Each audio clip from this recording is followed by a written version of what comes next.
PM Shri schools విద్యార్థులకు సకల సౌకర్యాలతో విద్యాబోధన, వృత్తి విద్యా కోర్సుల్లో శిక్షణ, ఇంటర్న్షిప్, పిల్లల అభివృద్ధికి బడిలోనే బలమైన పునాది.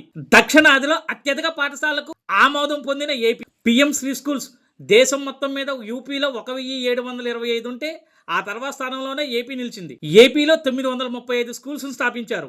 జనాభా విస్తరణ పరంగా చూసుకున్న యూపీతో పాటు సరి సమానంగా ఏపీ పిఎం శ్రీ స్కూల్స్ తెచ్చుకున్నట్టే. ఈ క్రెడిట్ మొత్తం విద్యాశాఖ మంత్రి నారా లోకేష్ గారిదే. పిఎం శ్రీబడి భౌతిక పెట్టుబడి ప్రభుత్వ పాఠశాలలో విద్యార్థులకు నాణ్యమైన బోధన, అభ్యసనతో పాటు వారి సమగ్రాభివృద్ధికి రాష్ట్ర ప్రభుత్వం కృషి చేస్తుంది. కేంద్ర ప్రభుత్వం సహకారంతో పిఎం శ్రీ పాఠశాలలో విద్యార్థులకు అవసరమైన సదుపాయాలు కల్పిస్తోంది.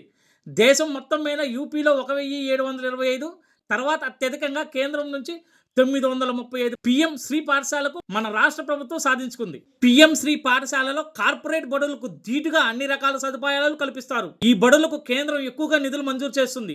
విద్యాశాఖ మంత్రి నారా లోకేష్ గారి చొరవతో దక్షిణాది రాష్ట్రాల్లో ఏపీలోనే ఎక్కువగా బడులు ఆమోదం పొందింది.